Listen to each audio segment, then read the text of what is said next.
So today is a fantastic day because it is a Wednesday. And Wednesdays are traditionally my office day. So any weird truck diagnostics or weird projects that I want to do, I get to do. And today we're setting up a GPS device for one of our clients. So if you're tuning in for the first time, we actually have our very own GPS devices that we work with a supplier who makes, and we have our own mobile app. So I'm just gonna go ahead and open this sucker up and get it set up. And I'm gonna go grab a knife. This was actually a gift, a groomsman gift at one of my friend's wedding. And this is not the correct tool to do this. Let's see if I can even get it out. There we go. All right, we normally have a little screwdriver tool for that, but today I'm plain dangerous. All right, so this is the inside guts of the GPS device, and this is actually made by a company called Teltonica. They make them and send them to us, and they are fantastic little units. And we have our SIM card holder in here. So I'm gonna go ahead and activate a SIM and put it inside our GPS device. So we use little micro SIMs, and I'm just gonna get it in here, and we're gonna connect it to our server so that we can then go install it on our client's truck and start getting data. So I'll go ahead and just slide this little guy in. Oh, I made it too small. So I'm gonna put it back into its piece. Shh, don't tell anyone, this is our secret. All I gotta do now is plug in our little battery, and they like to make this fun because you gotta twist it around. And this battery just keeps the device primed and operating while your vehicle is off. Once we got that on there, we'll plug this guy in here. And then we will set up our test bench, and we will power on our device. And we got a little blinking light here, and I'm gonna go ahead and simulate the ignition switch on. And at this point, I can hook in my computer, and now we can configure this device before we install it onto your truck. They just shut the door on us. They don't want to be on camera today. This is our configurator. The devices that we use, we have a couple companies that we work with. But what's really great is that we have a bunch of different devices that we can use that integrate into our Downtime Terminator app. So depending upon your vehicle, your application, and what data we need to capture from your vehicle for you, we're able to fulfill all that. So it's pretty awesome for us. All right, so I'm gonna call Raju here. I'll hold the phone up closer. Hey, brother. Yeah, this one is for the J1939 protocol, right? Yeah, we're gonna make this J1939 protocol. That's for heavy trucks. Yes. But I call it J19. Okay. I want to. Yesterday I have shared the files, right? I'm not sure. I know the configuration tool, and that has the firmware to update. Man, you're gonna make me grab a chair and sit down for this. All right, so we have the correct configurator currently open. I don't know if you saw that here. This right here, this is the device that we're going to set up. I just want to update the firmware. We also put a sticker on everything. That way we know if someone pulls the device off, which vehicle it goes back onto. So now I've got it set up for the vehicle that it's gonna go on. I'm gonna hook it back up to our little test simulator bench here, which allows me to turn the key on and the ignition switch on, which allows us to make sure that it is actively testing with our back-end web. And then what we'll do is we'll take one of these 9-pin to OBD2 16-pin connectors and hook this up into the COM port of the big truck. And then we will then simply just attach it to our GPS device. And then we'll be able to start sending data to our servers and into our app, so we can start tracking things like check engine lights, overspeeds, what RPMs, idle times, all those things. And then it also allows us to be really predictive when you need oil changes, when you need services, as well as how many hours you've been running.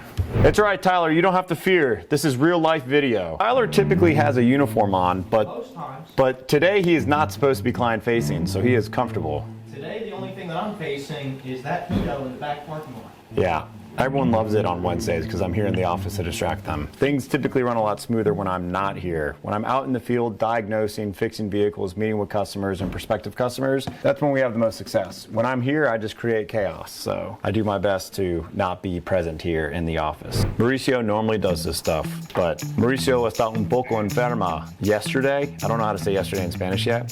So he's playing catch up today. So normally Mauricio gets to do this stuff and I don't, but today I get to do it. So much fun seeing the boss do it because it gives me a good insight. He's trying to make me sound good, but there's really no way to make me sound good.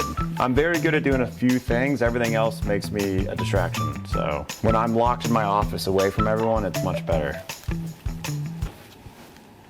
Why are you running this? It's for J1939, right? Yeah, but We haven't upgraded the configuration yet.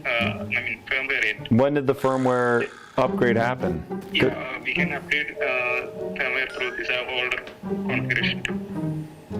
I thought we did that yesterday already. No, this is a new device, right? Yeah.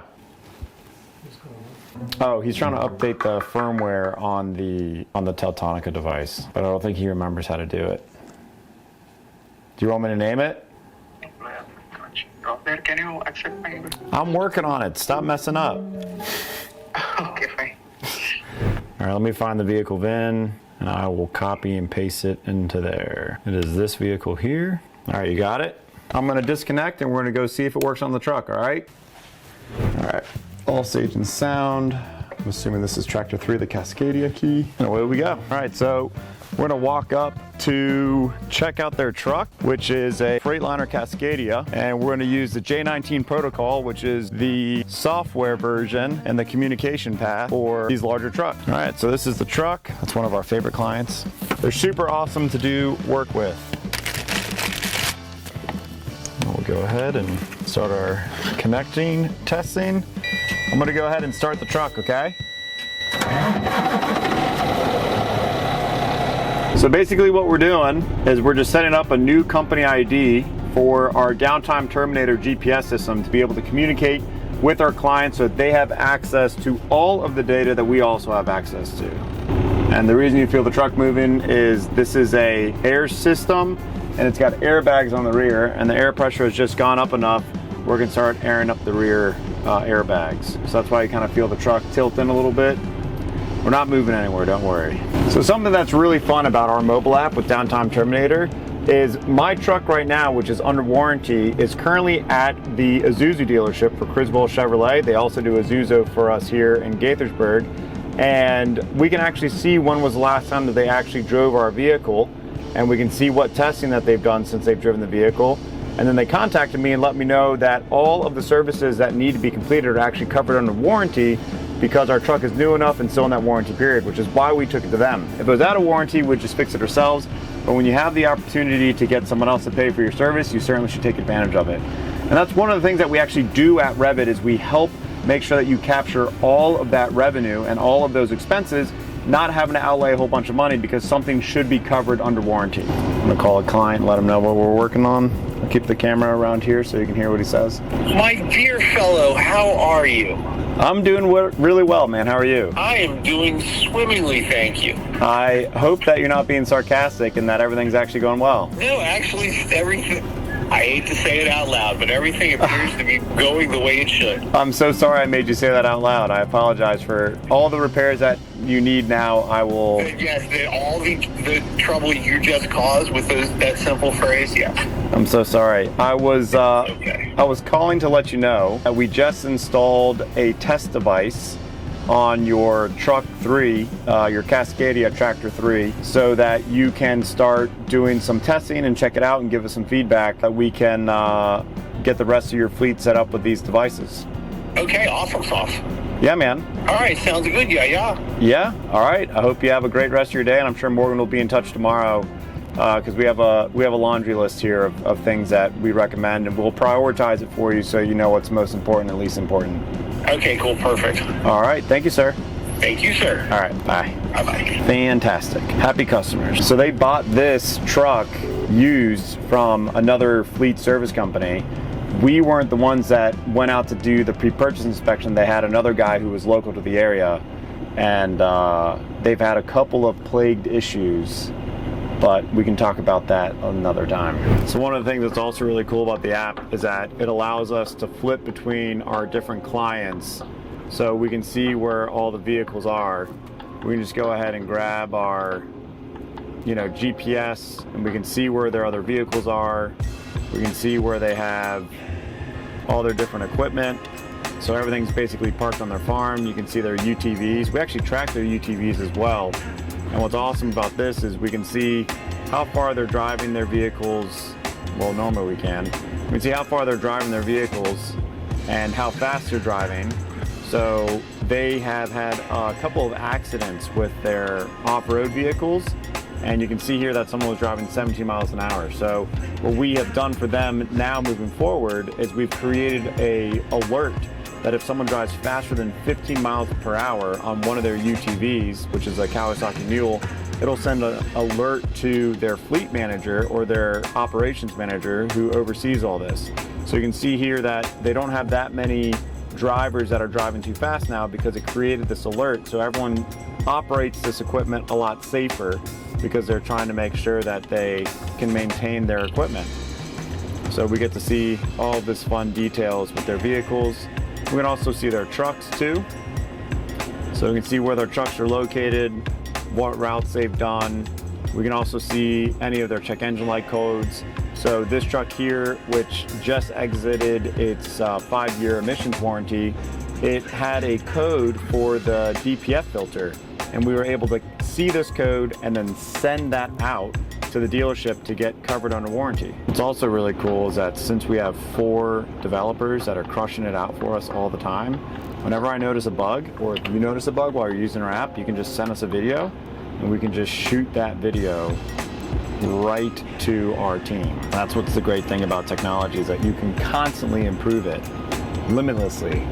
So here's what's really great is now you can see here that our vehicle is showing up. We can see that the vehicle is running, and you can see how quickly our app updates. We'll go ahead and turn the truck off, and within 15 seconds or less, it should show us the vehicle has also turned off. Probably helps if I turn off all the way, not put on accessory mode, and then when we start the vehicle, it'll give us our vehicle is on super fast.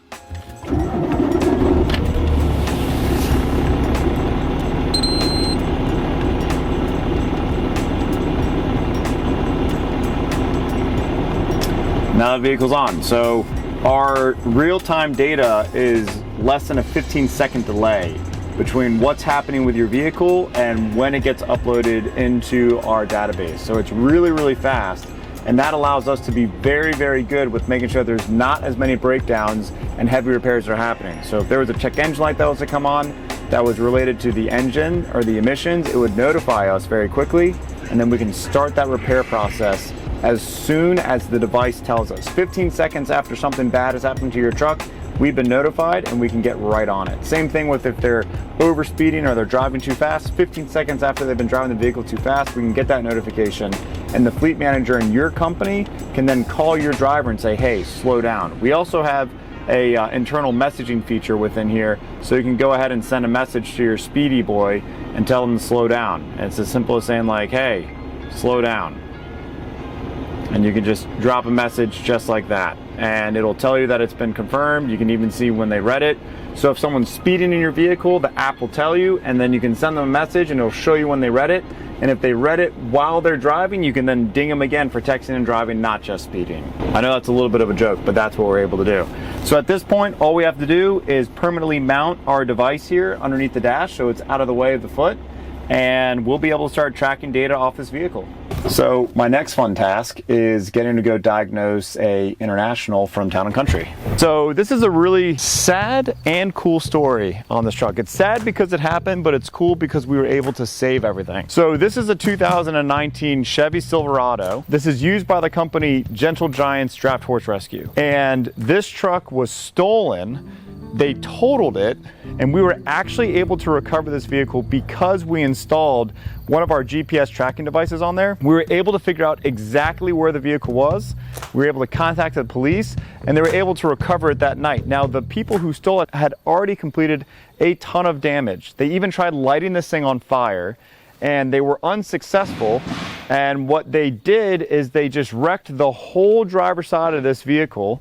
They wrecked the bed. So what we did is we found them a used steel flatbed, because this is going to serve them a lot better on the farm, and then we went ahead and we contacted Game Changer Detailing, and we had them detail the truck and clean it all up so it finally looks really nice and clean for it to get returned back to them. So they're going to get this truck back here in the next couple of days so that they can continue saving some oversized ponies. But we were able to do all this stuff because we were able to get access to the vehicle location because of the GPS tracking that we had on this vehicle. So it was really lucky for us.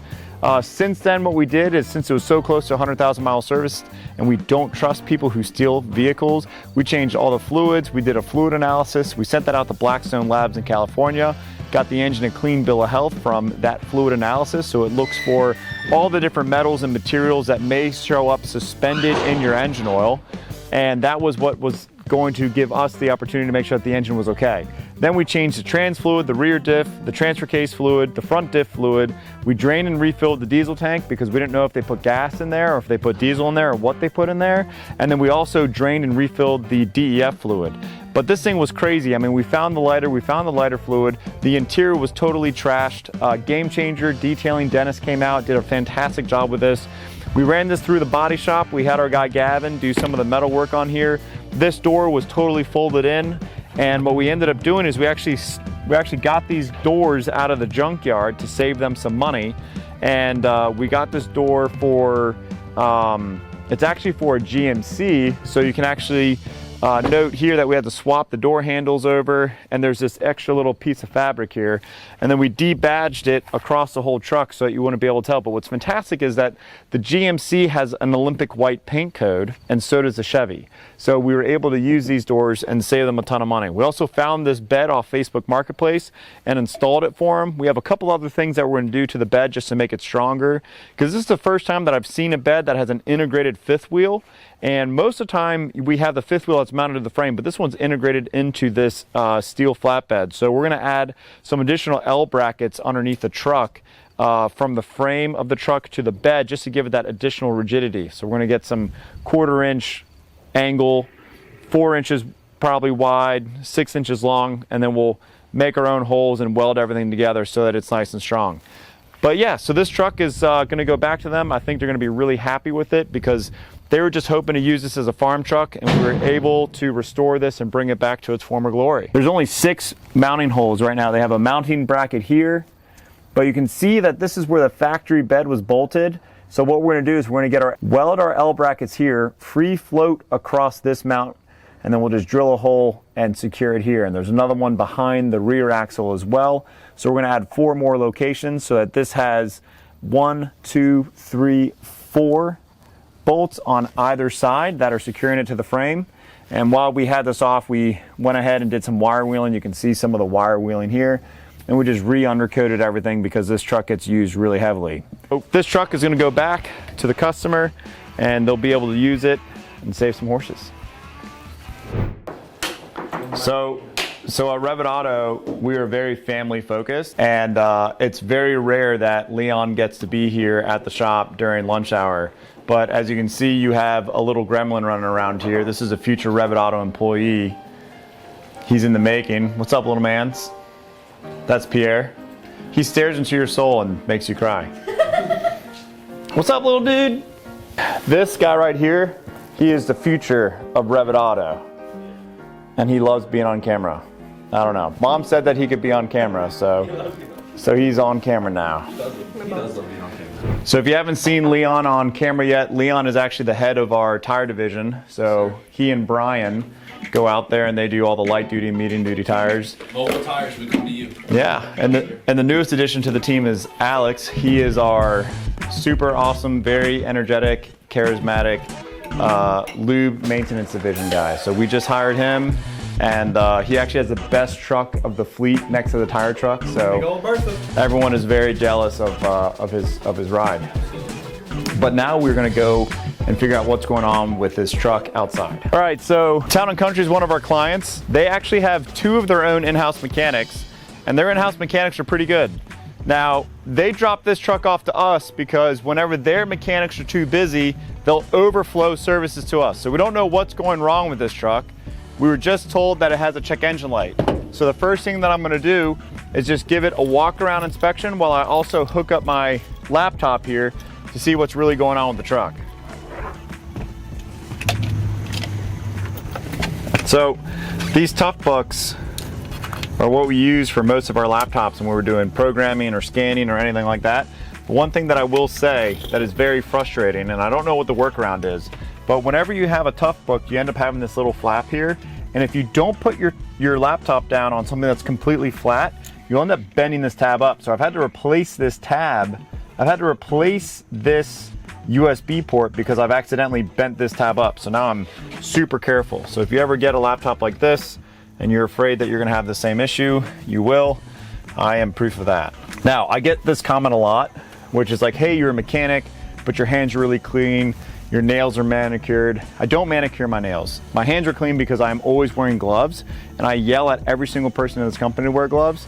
Not like very big vocal yelling, but just mine are like, hey, put on your gloves. Keep your hands clean, keep them safe. So while this thing boots up, we should be able to come back in 1 year because it's extra fast. I'm gonna grab my gloves from my work vehicle. The other fun thing is I actually do work out of this vehicle. So this is my 2013 Tesla, and I bought it because I needed to save some money on some fuel instead of driving around a 6-liter Power Stroke everywhere, which I do miss. Actually, we sold that truck to one of our clients that's in the shop right now. First time it's been back since we sold it to him about 2 years ago, which is a little concerning and kind of good at the same time. And I'll just show you guys here what I look for and how I go around a truck when it comes in for a diagnostic. This is the same process that we also do while we're servicing a vehicle out in the field. When we're doing a diagnostic, we check over the entire truck, bumper to bumper. Want to make sure that we capture anything that may keep you from being out on the road. We want to reduce your downtime as much as possible. So what I like to do is start from the back of the truck, and I end up doing 2 laps, and that gives me the opportunity to look at the truck a few different times in a few different ways to see if there's any issues. So the first thing I always do is make sure that the tags are good. So this truck is good till July of 25, and it is currently September of 24, which is a great month because I get married this month. Like 17 days away. Rear tires are starting to get a little bit low, so I'll make a note of that in the inspection report. And I'm gonna go ahead and keep letting this thing continue filling out. I'll come here and check the DOT. I see that this DOT was completed in the 3rd month of 2023, which means that it has since expired. So we'll write them up and let them know that they need to get that done. Now, because they have their own internal mechanics, they actually don't need us to do their DOTs. They can do all of that stuff themselves, which is really good. Now, if they're too busy, we will certainly go help them. Now, this truck we worked on a little over 10,000 miles ago. And the reason I know that is the mileage on this truck is now 132,000 miles. And we recommended doing an oil change on it at 131,000 miles. And I know that because the sticker's still in there. The other thing that I'll do is I'll take a look at all of my different indicators. And this is actually a cool little device right here. This is a super simple vacuum with a spring. How this operates is this is at the bottom of the air filter. And how this works is as the air filter gets clogged, this vacuum spring here will start coming down. So you'll see here that it's a little bit yellow, and that yellow's in the green. Once it goes from the green to the red, that means that you need to change your engine air filter. So right now this air filter is good, and as you continue to get more particulates clogged up in your filter, this will continue to shrink down, and it will let you know when it's time to change your filter. So that's a really cool little device. And how it works is it uses the suction that's created from the other side of the air filter. So we'll go ahead here and just make some notes and checks. As you can see here, we have some power steering fluid leaking and seeping. You can actually see that it's seeping down right here.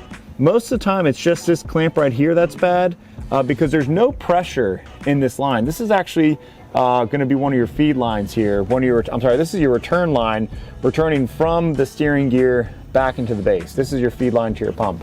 So we can see here that it's leaking a little bit. So we'll go ahead and clean that up, readjust the clamps, and continue on from there. The other thing that I'm going to do is just check the fluids. Now I normally check the transmission fluid while the engine is running, but I just want to check the quality of the fluid. This looks fine. I know that a lot of you guys are used to having a red transmission fluid, but this is a Allison 1000 or Allison 2000 transmission. behind this Cummins motor, and those are actually kind of a golden oilish color, and they lose that color and they kind of get nasty as life continues. So I'm going to go ahead and just check the engine oil.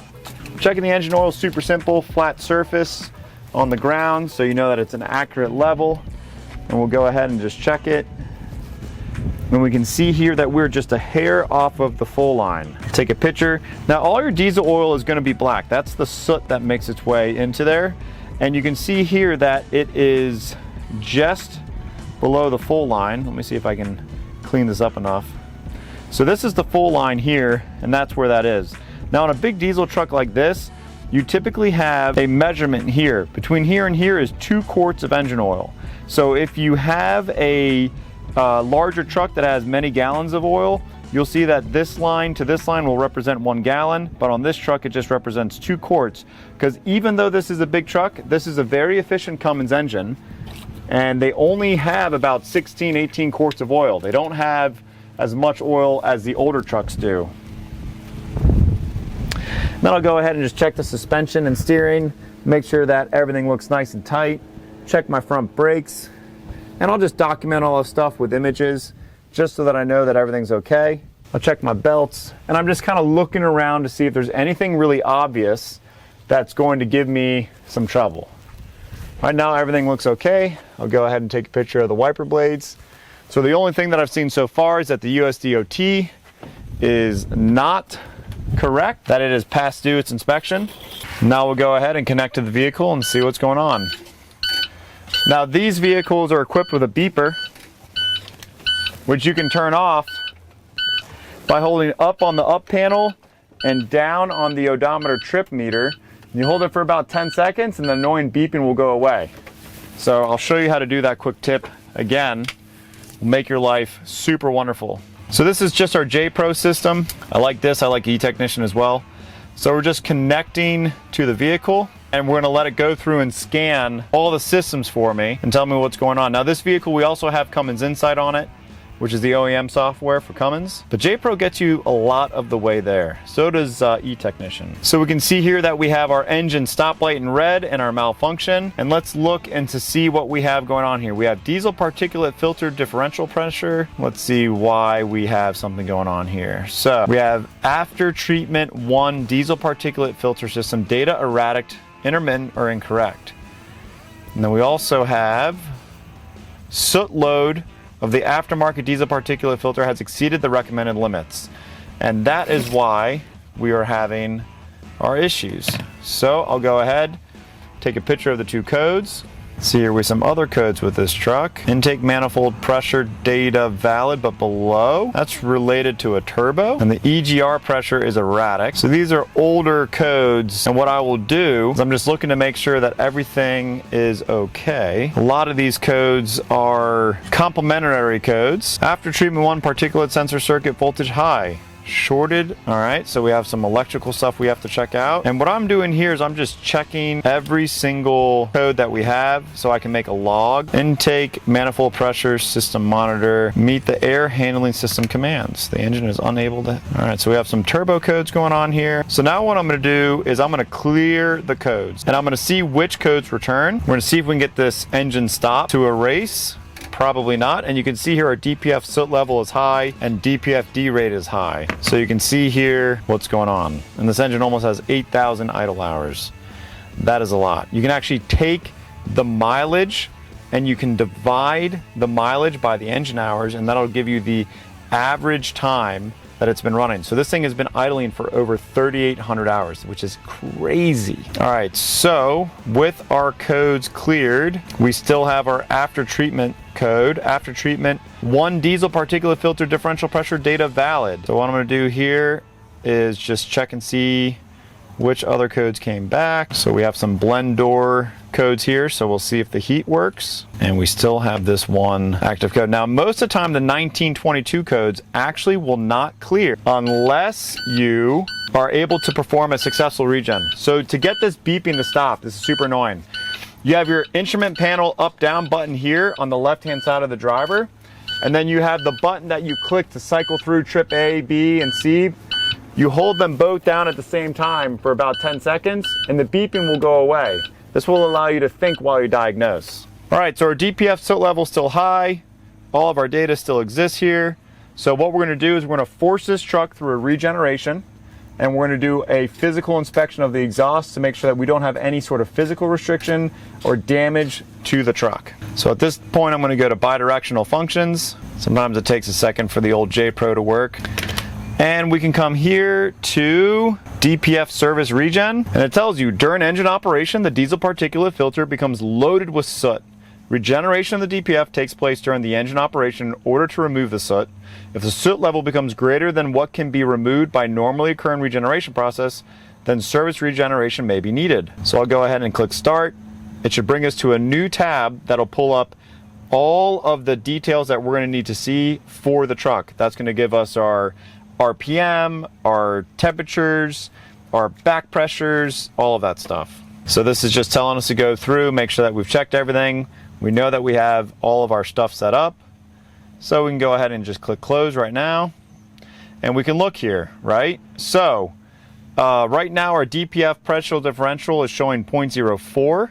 And we're going to go ahead and turn this truck on and see what it idles to. We can see here that all of our sensors are reading correctly. It is about 75 degrees outside in September. Right now, my favorite month because I'm getting married here soon. And we're going to go ahead and start this thing up and see what we can get to burn off. All right, so we're going to go ahead and reset the after treatment maintenance. And on a Cummins, sometimes you need to do this when it is not allow you to perform a forced regeneration. Now, typically this is when the soot level is so high that it determines that it's unsafe to do a regen. Now, in the last 20,000 miles, we have replaced, well, we removed the DPF and the SCR, sent it out to get cleaned, and have reinstalled it. So everything has been cleaned. Everything flows great. We have all the paperwork for that.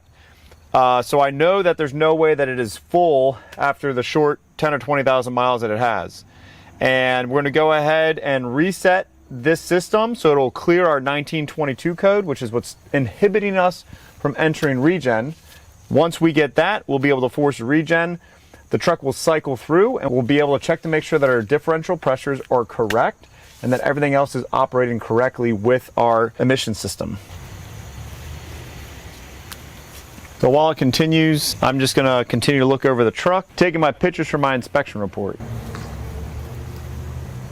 All right, so the reset was completed. So now I can exit and I should be able to come into my DPF regen and begin this system now. This is just a pre-check to make sure everything's okay. And I can close this and I can start the truck. Just need to wait for this to show that the engine's running. We can see we no longer have our stop engine light on. So now we can start. We'll click yes. And we'll let it do its regen.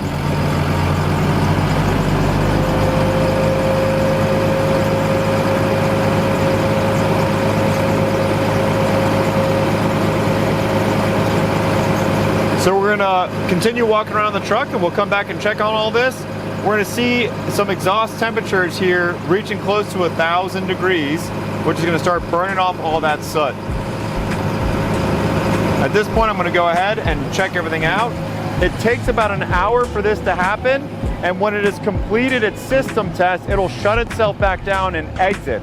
So we'll go ahead and let it do a successful regen, and if it's not successful, we'll check why it wasn't successful, go from there. For now, though, I'm going to start sliding underneath and checking everything out.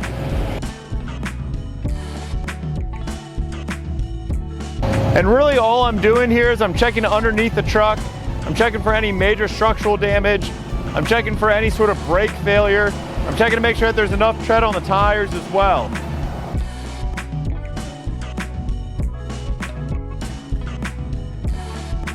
We'll see things like this where it's missing a pin, and all I did was put a screwdriver in there to hold this in place. Then we'll take photos of all four corners. I'm gonna go see if our parts inventory has one of those clamps. Now, Miss Morgan doesn't want to be on camera, and we respect the wishes of those people who don't want to be on camera. So I'm gonna ask her off camera if we have it. All right, so Miss Morgan doesn't want to be on camera, so we're gonna make sure that she's not, but she has called in and ordered the screwdriver replacement for that passenger side panel on that truck. As you can see here, originally when we first started, this was super black. It was as black as it can get, and now it's kind of a brown color. So we're going to continue running that until it gets to a white color. All right, while this thing runs, I get to go into the office now and check on some emails because we have an employee who's gonna be out of town for the next 2 days, going out, and I think he's gonna go do some hiking out at the Olympic Mountains out west, so he's gonna have a lot of fun. We're gonna go and get some office time in here, and maybe I'll be running his route tomorrow. So my ops manager just let me know that there's a truck that has some issues, so I'm just telling her what parts that I can bring with me, because when we have the opportunity and we know kind of what the issue is, we can bring some of the common use fail parts with us, and if you need them, we have them, we can install them, and if you don't need them, well, we got them, we can return them. Let's see, now I'm just reviewing a inspection report here. This is a DOT report that we did for a client. So we see it has a large crack in the tail light. It's the driver's side rear. Water will make its way in there and ruin that light. So what I will do is pull up the larger photos here on this report. And we'll continue from there. A large crack in the tail light. It's on the driver's side rear. So let's take a look from here.